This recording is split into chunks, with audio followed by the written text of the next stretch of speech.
Hello, dear listener, and welcome back to the EdCartoonEnglish. Today, Daniel and I want to try something a little different. Imagine this. You woke up in the morning and your phone is not there. No vibrating, no notifications, no growing skin, just you and the quiet room and the start a new day. That sounds strange. I think the first thing I usually do in the morning is check my phone. Messages, social media, sometimes even the news. Yes, many of us do. Our phones are like little alarms that pull us into the world before we've even opened our eyes fully. But what if, just for one day, we didn't? What if we gave ourselves the gift of a quiet morning? I wonder how that would feel. Maybe peaceful, but maybe also a little empty. That's honest, Daniel. At first, it can feel strange, even uncomfortable. But sometimes, in that quiet, something new appears. Instead of rushing into messages, we can notice the sunlight through the window or the sound of our own breath. Have you tried it, Emma? Yes. I remember one morning when I left my phone in another room. At first, I reached for it automatically. My hand almost didn't know what to do. But then I just lay there. I listened to the birds outside. I stretched slowly. And for the first time in a long time, I felt like the morning belonged to me. That actually sounds nice. I usually feel rushed in the morning, like I have to jump into the world right away. But maybe without my phone, I could start slower. Exactly. The morning sets the tone for the whole day. If we begin in quiet, we carry that calm with us. But if we begin with noise, our minds feel noisy too. You're right. Sometimes, after checking my phone, I already feel stressed before breakfast. Maybe I need to try this. Even just one morning can be a gentle experiment to see what happens when you wake up to your own thoughts instead of the world's demands. I think I'd like to try. It might feel strange at first, but maybe also free. That's the invitation of a phone-free morning, to give yourself back those first quiet minutes of the day. Daniel, after that quiet start in the morning, the day continues. And without a phone, even the most ordinary tasks can feel surprisingly different. Different how? I mean, daily tasks are just boring sometimes. Washing dishes, eating lunch, waiting for the bus. That's exactly when I grab my phone. Yes, that's true. But imagine this. You're washing dishes, and instead of holding a phone in one hand, you're just there. You notice the warm water, the smell of the soap, the sound of the dishes clinking. It becomes less of a chore and more like a little meditation. That sounds calm. Usually when I wash dishes, I put on a video or music. But maybe, if I don't, I could actually feel more present. Exactly. Our phones often pull us away from the simple beauty of daily life. Without them, even eating can feel different. Think of lunch. Without scrolling, you actually taste the food, notice the colors on the plate, and maybe even feel gratitude for it. Oh, I do that sometimes when I forget my phone at home. At first I feel uncomfortable, like something is missing. But then I notice little things. The sound of people talking around me, or how the sunlight hits the table. Yes, those little details. They are always there, but with a phone in hand, we often miss them. Without the distraction, daily routines can become small moments of connection with ourselves and the world around us. But what about waiting? Like at the bus stop? That's the hardest time for me. Without my phone, I just feel bored. That's true. Waiting can feel long without a phone. But boredom can also be a gift. It gives space for thoughts to appear. Sometimes in those moments, we remember something important or even feel a little creative spark. Creative spark? From boredom? Yes, some of the best ideas come when we are simply waiting without anything to do. Our minds wander, and suddenly we see things in a new way. That's interesting. I think I usually push boredom away as fast as possible, but maybe I'm missing something. Exactly. Without a phone, daily tasks and even boring moments can become invitations to notice, to breathe, to imagine. So maybe being present in daily life is like discovering a hidden world. One that was always there, but I was too busy scrolling to see it. Yes, Daniel. A hidden world in plain sight. Daniel, something interesting happens when we put our phones away. We suddenly have more space for real conversations. You mean like face-to-face talking? Exactly. Think about the last time you had dinner with friends. Was anyone checking their phone? Oh yes, always. Even me. Sometimes I catch myself nodding while scrolling. I feel bad later, like I wasn't really listening. I think many of us do that. But when the phone is not there, we give each other our full attention. We look into someone's eyes. We hear the little pauses, the tone of their voice. It creates a deeper connection. That reminds me of one time my phone battery died at a cafe. At first I felt nervous, like I was missing something.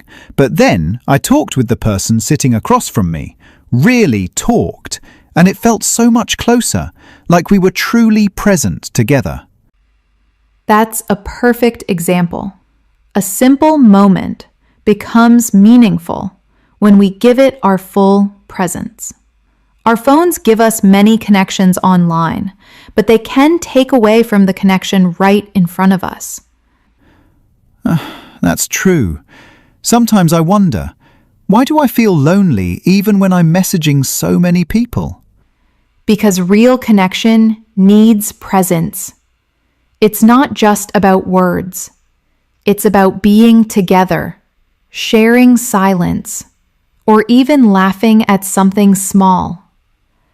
Without phones, those little moments come alive. I like that, but what about when silence feels awkward? Usually I check my phone to escape that. Ah, yes. Silence can feel uncomfortable. But silence is also a part of connection. When we stay with it, we discover it's not empty. It's simply space where trust can grow. That's true. Some of my closest friends are people I can sit quietly with without feeling strange. Exactly. And imagine how much stronger those bonds become when no phone interrupts that space. A conversation can flow naturally, with laughter, with pauses, with real presence. You know, Emma, I'm realizing something. My phone sometimes makes me half present. I'm there, but not fully. That's a powerful realization, Daniel.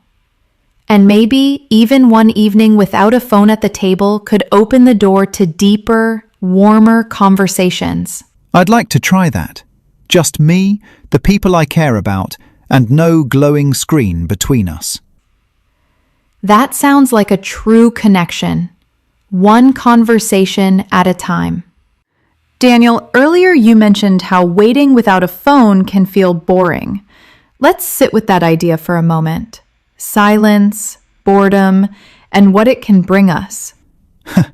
Honestly, Emma, boredom is something I usually try to escape as fast as I can. If I'm waiting in line or sitting on the bus, my first thought is, where's my phone? Yes, that's such a common habit. But boredom, when we allow it, can actually be a doorway to creativity. Creativity? You mean like drawing or writing? Not only that, creativity can be small, everyday ideas. For example, when I was sitting quietly without my phone, I suddenly remembered a recipe I wanted to try. Another time, I came up with a gentle solution to a problem at work. My mind had space to wander, and new ideas came like little gifts. That's interesting. So maybe silence isn't empty. It's like a blank page where ideas can appear. Exactly. Our phones keep us busy, but creativity often needs space. It grows in the pauses, in the quiet moments when our thoughts can stretch and play. That makes sense. Actually, now that I think about it, some of my best thoughts came in the shower when I had no phone. Yes, many people say that. The shower, a walk, washing dishes, these are phone-free spaces, and they often become creative spaces too. So maybe boredom isn't my enemy. Maybe it's a hidden friend. Beautifully said. But of course, at first, boredom feels uncomfortable. It can bring up restlessness, even anxiety. That's natural. But if we stay with it a little longer, it softens. And that's when imagination begins to bloom. You know, when I was a child, I used to spend hours just daydreaming. I would look at the clouds and imagine stories. Maybe I lost that because of my phone. I think many of us did.